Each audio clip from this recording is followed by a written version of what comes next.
لا إله إلا الله محمد رسول الله لا إله إلا الله. حدیث حضرات یہ دعویٰ کرتے ہیں کہ سعودی عرب میں اہل حدیث کا دین رائج ہے، جبکہ جناب مولانا مکی حجازی فرماتے ہیں کہ وہاں امام احمد بن حنبل کا دین رائج ہے. سعودی عرب کا باقاعدہ قانون ہے، نیٹ پہ سرچ کر لیں آپ، لا ہے کہ فقہ حنبلی نافذ ہے وہاں پہ. یہ تو گوگل پہ لکھیں آ جائے گا. اور باقاعدہ فقہ حنبلی کی کتابیں لا میں شامل ہیں کہ اس کتاب پر فیصلہ کیا جائے گا، اس میں جزیہ نہ ملے تو اس کتاب پر. اور سعودی عرب کے قانون میں یہ بھی ریٹن میں لکھا ہوا ہے، اب کا مجھے پتا نہیں، 8-10 سال پہلے تک تو یہ تھا کہ اگر فقہ حنبلی میں حل موجود نہ ہو تو پھر فقہ حنفی سے لیا جائے گا. یہ جو شیخ شریم ہے نا امام حرم، انہوں نے فقہ حنفی میں پی ایچ ڈی کی ہے. خود تو یہ حنبلی ہیں لیکن فقہ حنفی میں انہوں نے پی ایچ ڈی کی ہے. تو سعودی عرب میں اگر آپ فقہ حنبلی نہیں پڑھتے تو آپ کسی اونچی پوسٹ پہ جا ہی نہیں سکتے، سمجھ رہے ہیں؟ وہاں پڑھنا ضروری ہے یہ. تو وہاں کا جو سرکاری مذہب ہے، ابھی جو بادشاہ گزرے ہیں سعودی عرب کے، شاہ عبداللہ گزرے کون سے یار جن کا انتقال ہو گیا، انہوں نے باقاعدہ اناؤنسمنٹ کی تھی، اعلان کیا تھا کہ یہ زیادہ پرانی بات نہیں ہے، 8-10 سال پرانی بات ہے. باقاعدہ اناؤنسمنٹ ہوئی تھی ان کی طرف سے سرکاری سطح پہ کہ ہمارا جو مذہب ہے جو سعودی عرب میں رائج ہے وہ فقہ حنبلی ہے. یہ اناؤنسمنٹ باقاعدہ ہوئی تھی. تو میں نے خود سعودی عرب میں حرم میں وہاں کے علماء کے فقہی مجالس اٹینڈ کی ہیں. ایک تو ہوتا ہے نا قرآن و سنت پہ درس تفسیر، جیسے بھی ہمارا یہ درس چل رہا ہے. ایک ہوتا ہے جو لا پڑھایا جاتا ہے نا، تو میں نے خود حرم میں بیت اللہ کے سامنے درس اٹینڈ کیے ہیں. فقہ حنبلی کی کتابیں باقاعدہ پڑھائی جا رہی ہیں وہاں پہ، سمجھ رہے ہیں؟ تو ہاں بعض چیزوں میں فقہ حنبلی سے خروج کرتے ہیں، تو وہ تو ہم بھی بعض چیزوں میں فقہ حنفی کو چھوڑ دیتے ہیں. وہ تو اصول اور آداب ہر مسلک میں ہوتے ہیں کہ کن چیزوں میں آپ جو ہے وہ آپ مسلک سے خروج اختیار کر سکتے ہیں. باقی فقہ حنبلی رائج ہے اور وہ خلاف فقہ حنفی کے بھی نہیں ہے. یہ جو امام شیبی ہیں جو جن کے ہاتھ میں بیت اللہ کی چابیاں ہیں، ان کے قبیلے کے بارے میں رسول اللہ صلی اللہ علیہ وسلم نے ارشاد فرمایا تھا کہ کوئی ظالم ہوگا جو تم سے بیت اللہ کی چابیاں لے گا. تو نبی صلی اللہ علیہ وسلم کے دور سے اب تک انہی کے خاندان میں بیت اللہ کی چابیاں ہیں، نبی کے دور سے. اور عجیب بات آپ کو بتاؤں کہ ان کے پاس لوگ امام مہدی علیہ السلام کے لیے لوگ امانتیں رکھواتے ہیں، کیونکہ حدیث میں آتا ہے کہ قیامت تک بیت اللہ کی چابیاں انہی کے پاس رہیں گی. کوئی جو لے گا ان سے تو ظالم ہوگا. تو اس میں علماء کہتے ہیں یہ تو ثابت ہو گیا کہ کوئی اور قبیلہ قیامت تک رہے نہ رہے، یہ قبیلہ بہرحال رہے گا.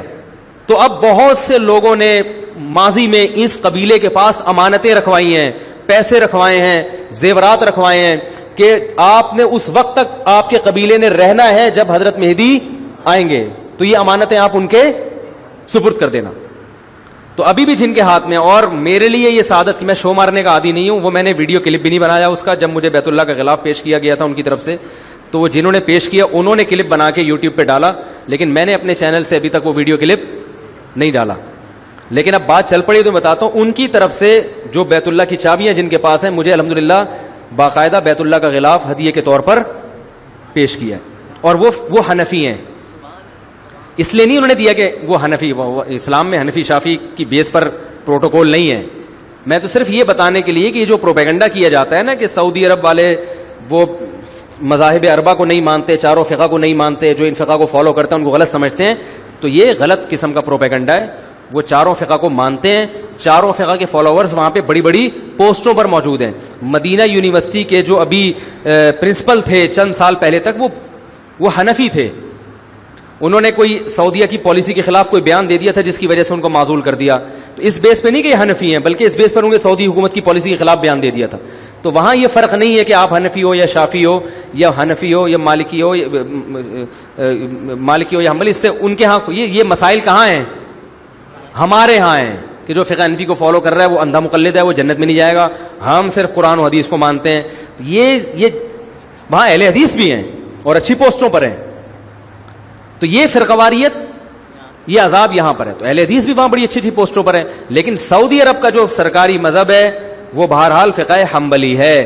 اور علماء حرم وہ بھی حنبلی فقہ کو فالو کرتے ہیں. میں نے تو ان کی تحریریں پڑھی ہیں ائمہ حرم کی کہ انہوں نے باقاعدہ ریٹن میں لکھا ہے کہ ہم فقہ حنبلی کو فالو کرتے ہیں. اور سعودی عرب میں جو انقلاب آیا محمد ابن عبد الوہاب, جن کی وجہ سے دنیا ان کو وہابی کہتی ہے نا, محمدی تو کہہ نہیں سکتی تھی تو ابا کے کھاتے میں ڈال کے وہابی کہنا شروع کر دیا. محمد ابن عبد الوہاب جو ہے, جن کو سارے عرب فالو کرتے ہیں, ان کے جو بیٹے ہیں نا, انہوں نے اپنے والد کے عقائد بیان کیے ہیں. اس میں صاف طور پر لکھا ہے کہ ہم فقہ حنبلی کو فالو کرتے ہیں اور ہم نے پانچواں کوئی مسلک نہیں نکالا.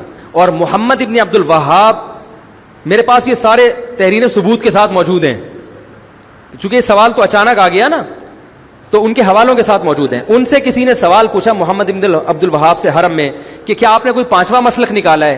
انہوں نے جواب دیا کہ ہم نے کوئی پانچواں مسلک نہیں نکالا. اہل سنت والجماعت کے جو 4 مکاتب فکر ہیں, حنفی, مالکی, شافعی, حنبلی, ہم انہی کو فالو کرتے ہیں. آئی بات سمجھ میں؟ اور اس میں ہم فقہ حنبلی کو فالو کرتے ہیں, اور ہم ان تینوں کو, چاروں کو برحق سمجھتے ہیں. یہاں تک کہ ان کے جو بیٹے ہیں نا محمد عبد الوہاب کے, ان کے فتاوی میں یہ بات لکھی ہے, انہوں نے کہا کہ ہم ابن تیمیہ رحمہ اللہ تعالیٰ کو مقتدا اور رہبر سمجھتے ہیں, مگر ابن تیمیہ نے چاروں مذاہب کے خلاف اگر کوئی فتویٰ دیا ہے تو ہم اس میں ابن تیمیہ کو فالو نہیں کرتے. اس میں انہوں نے یہ بات بھی لکھی ہے کہ 3 طلاق کا مسئلہ چونکہ چاروں فقہا کے خلاف ہے ابن تیمیہ کا, اس مسئلے میں ہم نے ابن تیمیہ کی رائے کو مسترد کر دیا ہے. نہیں آ رہی بات سمجھ میں؟ تو یہ محمد ابن عبد الوہاب کا بھی بیان میں نے بیان کیا آپ کو, جو میرے پاس حوالوں کے ساتھ موجود ہے. نہیں تو آپ نیٹ پہ سرچ کریں, آ جائے گا. آج کل تو گوگل پہ لکھو, بہت سی چیزیں نکل آتی ہیں. تو یہ الفاظ نیٹ پہ سرچ کریں, وَلَا نُنْكِرُ أَحَدًا مَنْ قَلَّدَ أَحَدًا مِنَ الْمَذَاهِبِ الْأَرْبَعَةِ, کہ ان چاروں, یہ محمد بن عبد الوہاب کا بیان ہے رحمہ اللہ, کہ ہم کسی ایسے شخص پر رد نہیں کرتے جو چاروں مذاہب میں سے کسی ایک کی تقلید کرتا ہے.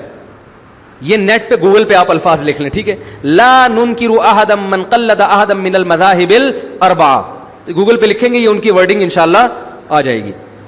تو اور یہ بھی ہو سکتا ہے نہیں آئے تو مزید ریسرچ کریں, آپ مزید تحقیق کریں, کیونکہ بعض دفعہ یہ الفاظ کسی اور کے بھی کہے ہوئے ہوتے ہیں نا, تو کسی اور کے نام سے آ جائے گی پھر وہ.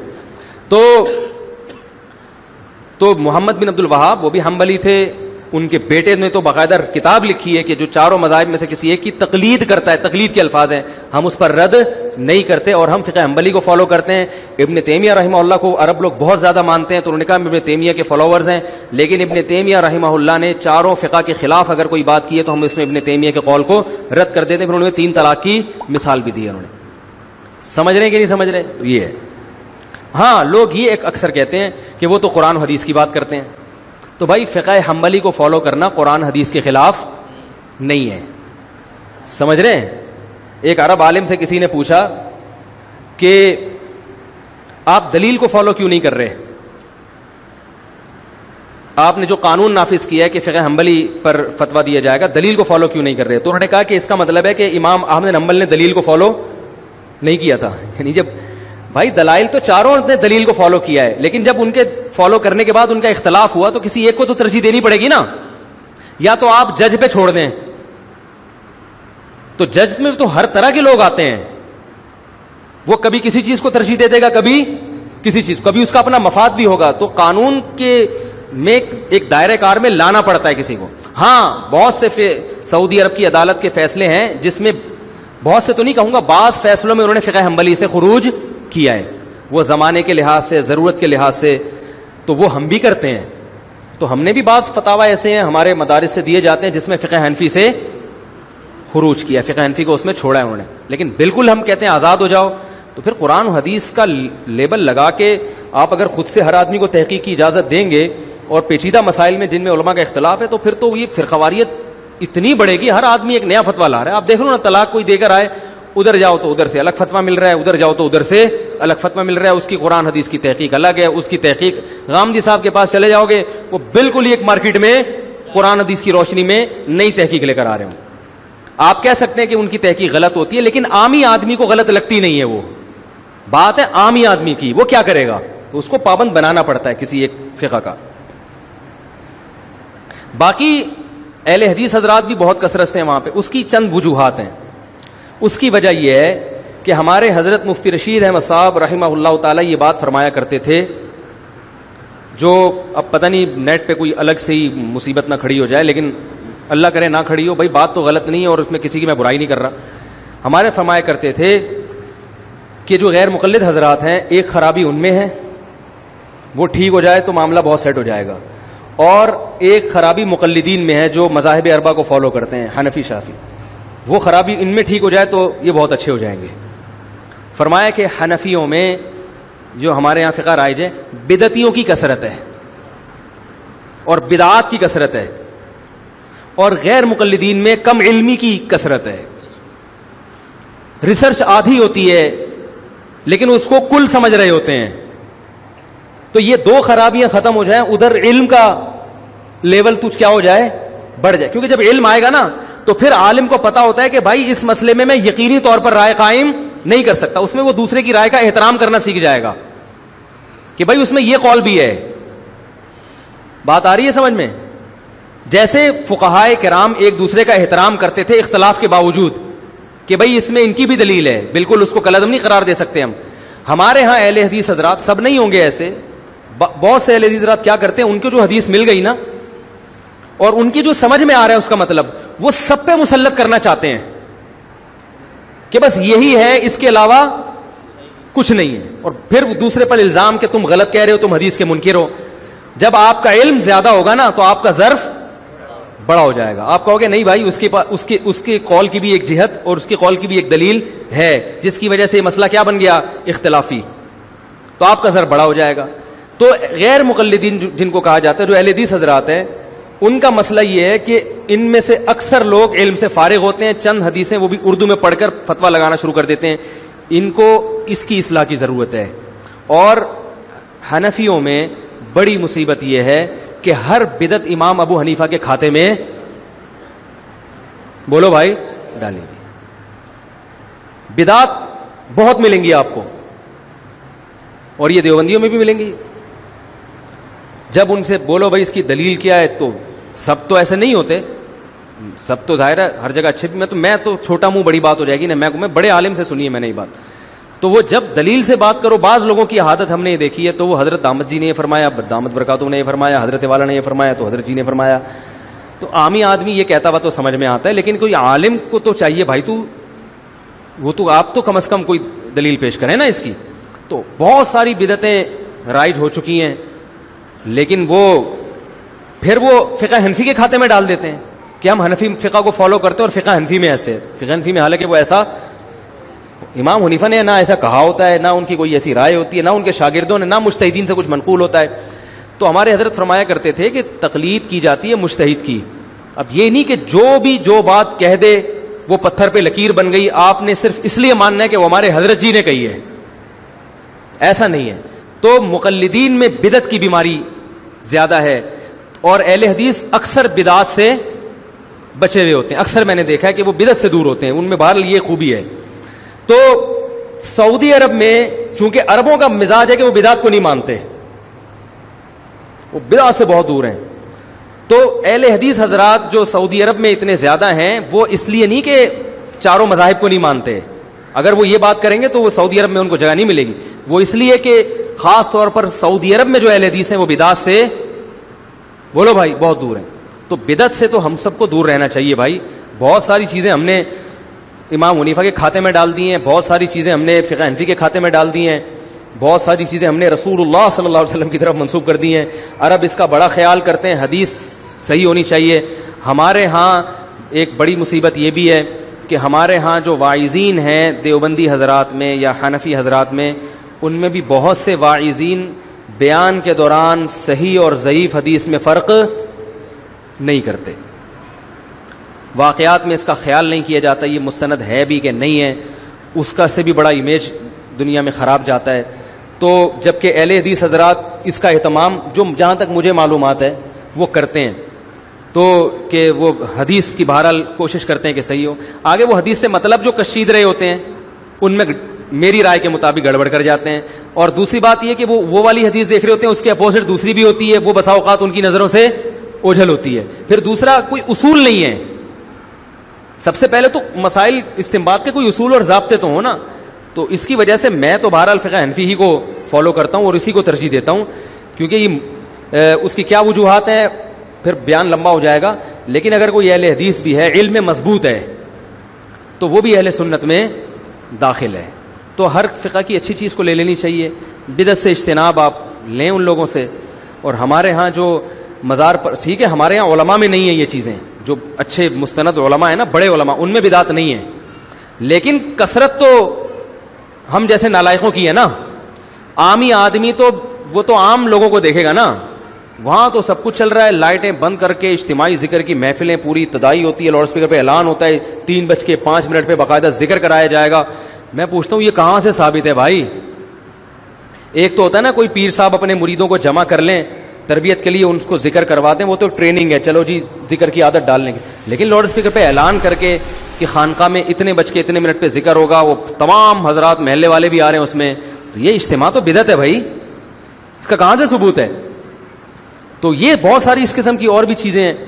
تو وہ پھر چیزیں جب آپ کے پاس آئیں گی تو پھر چیزیں تو آپ کو چیزیں تو آپ کو اپنے دین سے نکالنی پڑیں گی بھائی. قرآن و سنت کو فالو کرو سیدھا سیدھا. ایک صاحب میرے پاس آئے, کہنے لگے یہ قبر پہ بیٹھ کے مراقبہ کرتا ہوں میں اور وہ فیض حاصل کرتا ہوں, کنیکشن ملاتا ہوں. میں نے کہا سیدھا سیدھا جا کسی زندہ بزرگ سے جا کے, زندہ ختم ہو گئے ہیں, مارکیٹ سے شارٹ ہو گئے ہیں کیا؟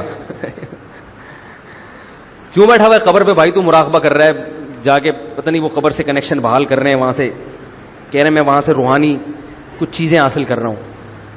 تو ظاہر ہے ایسی چیزوں سے بدعتوں کو پھر فروغ ملتا ہے. تو زندہ لوگ ہیں, زندہ بزرگان دین ہیں, ان کے پاس جاؤ, ان سے دین سیکھو. صحابہ کرام نے نبی سے سیکھا, نبی سے دنیا سے جانے کے بعد پھر وہ آپس میں ایک دوسرے کو نصیحتیں کرتے تھے, اور تابعین نے صحابہ سے سیکھا. ہم تو نہیں دیکھتے کہ رسول اللہ صلی اللہ علیہ وسلم کی قبر پہ بیٹھ کے کوئی محاسبے کرتے ہوں, مراقبے کرتے ہوں. وہ صوفیہ جو کرتے تھے چھوڑ دیں ان کو, کسی کو برا کہنے کی ضرورت نہیں ہے, ان کو چھوڑ دیں اپنے حال پہ. ہم تو, وہ ایک صاحب مجھے کہنے لگے علماء دیوبند قبر پرست تھے. میں نے کہا اگر قبر پرست ہوتے تو بھائی میں بھی قبر پرست ہوتا, میں تو انہیں کے شاگرد ہوں. انہوں نے کہا وہ فلاں دامت برکاتم کہتے. میں نے کہا چھوڑ دے فلاں دامت برکاتم کو.